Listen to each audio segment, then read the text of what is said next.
Revista Espírita. Segundo ano, 1859. Jornal de Estudos Psicológicos.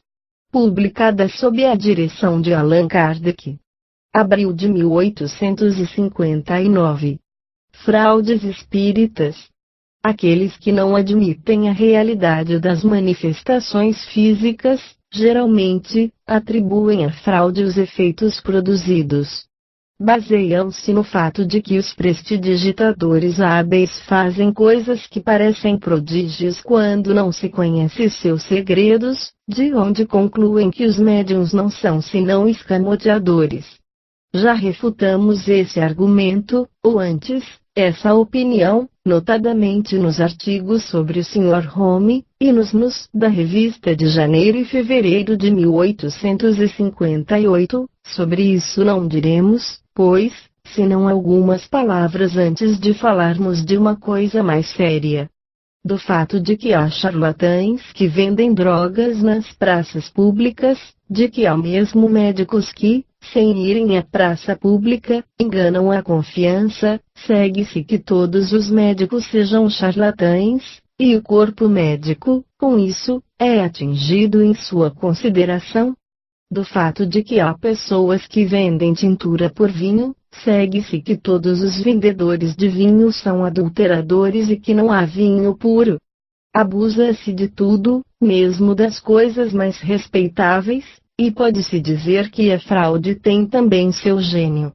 Mas a fraude tem sempre um objetivo, um interesse material qualquer, onde não haja nada a ganhar, não haverá nenhum interesse a enganar.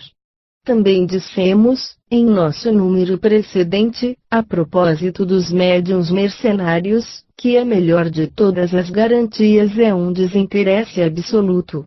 Essa garantia, dir-se-á, não é única, porque, em casos de prestidigitação, há amadores que não visam senão divertir uma sociedade e não fazem disso um ofício. Não pode ocorrer o mesmo com os médiuns.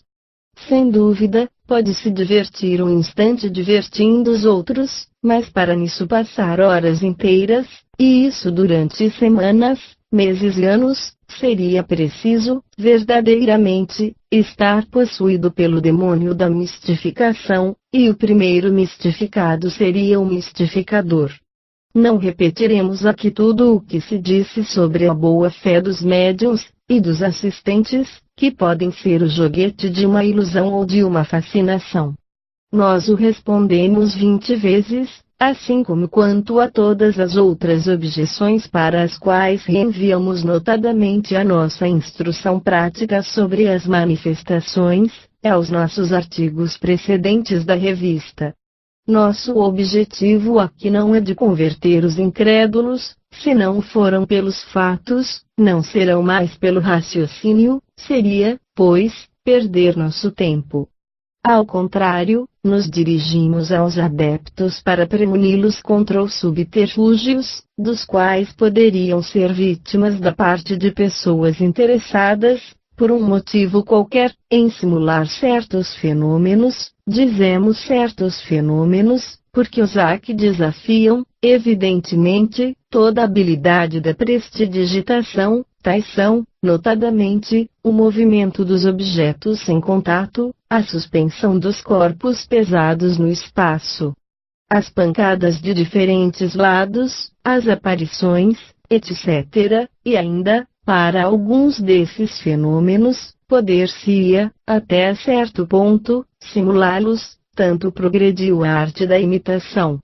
O que é preciso fazer, em semelhante caso, é observar atentamente as circunstâncias, e sobretudo levar em conta o caráter e a posição das pessoas, o objetivo e o interesse que elas poderiam ter em enganar. Aí está o melhor de todos os controles, porque são tais circunstâncias que levantam todos os motivos para a suspeição. Colocamos, pois, em princípio, que é preciso desconfiar de quem faça desses fenômenos um espetáculo, ou um objeto de curiosidade e de divertimento, que deles tire um proveito, por mínimo que seja, e se vanglorie de produzi-los à vontade e a propósito.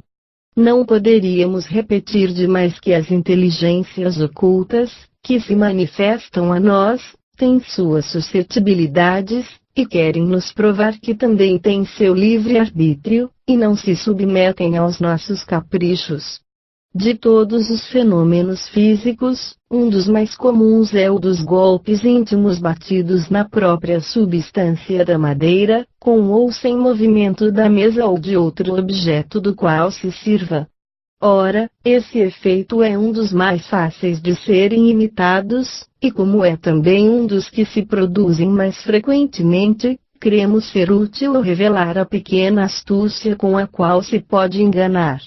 Basta, para isso, colocar as duas mãos espalmadas sobre a mesa, e bastante próximas para que as unhas dos dedos se apoiem firmemente uma contra a outra, então, por um movimento muscular inteiramente imperceptível, se as faz friccionar, o que dá um pequeno ruído seco, tendo uma grande analogia com aqueles da tipologia íntima. Esse ruído repercute na madeira e produz uma ilusão completa.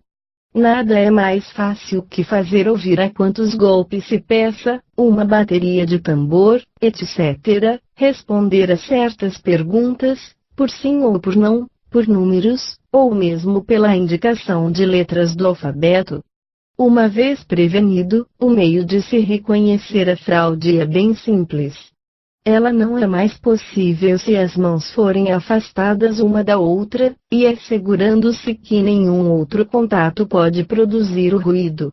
Os golpes reais, aliás, oferecem de característico que mudam de lugar e de timbre à vontade, o que não pode ocorrer quando são devidos à causa que assinalamos, ou a qualquer outra análoga, que saia da mesa para se transportar sobre um móvel qualquer que ninguém toca, enfim, que responda a perguntas imprevistas. Chamamos, pois, a atenção das pessoas de boa fé para esse pequeno estratagema e todos aqueles que poderiam reconhecer, a fim de assinalá-lo sem circunspecção. A possibilidade da fraude e da imitação não impede a realidade dos fatos, e o espiritismo não pode senão ganhar, desmascarando os impostores. Se alguém nos disser, eu vi tal fenômeno, mas havia charlatanice, responderemos que isso é possível, nós vimos, nós mesmos, supostos sonâmbulos simularem o sonambulismo com muita destreza, o que não impede de o sonambulismo ser um fato, todo mundo viu mercadores venderem algodão por seda, o que não impede que hajam verdadeiros tecidos de seda. É preciso examinar todas as circunstâncias e ver se a dúvida tem fundamento, mas nisso, como em todas as coisas, é preciso ser perito. Ora, não poderíamos reconhecer, por juiz de uma questão qualquer, aquele que dela nada conhecesse. Diremos o mesmo quanto aos médiuns escreventes. Geralmente, pensa-se que aqueles que são mecânicos oferecem mais garantias, não só pela independência das ideias, mas também contra o charlatanismo. Pois bem, é um erro. A fraude se introduz por toda parte, e sabemos com quanta habilidade se pode dirigir, à vontade mesmo, uma cesta ou uma prancheta que escreve, e dar-lhes todas as aparências de movimentos espontâneos. O que tira todas as dúvidas, são os pensamentos exprimidos, quer venham de um médium mecânico, intuitivo, audiente, falante ou vidente. Há comunicações que estão de tal modo fora das ideias, dos conhecimentos, e mesmo da capacidade intelectual do médium que é preciso enganar-se estranhamente para honrá-los. Nós reconhecemos, no charlatanismo, uma grande habilidade e fecundos recursos, mas não lhe conhecemos, ainda, o dom de dar saber a um ignorante, ou o espírito àquele que não o tem.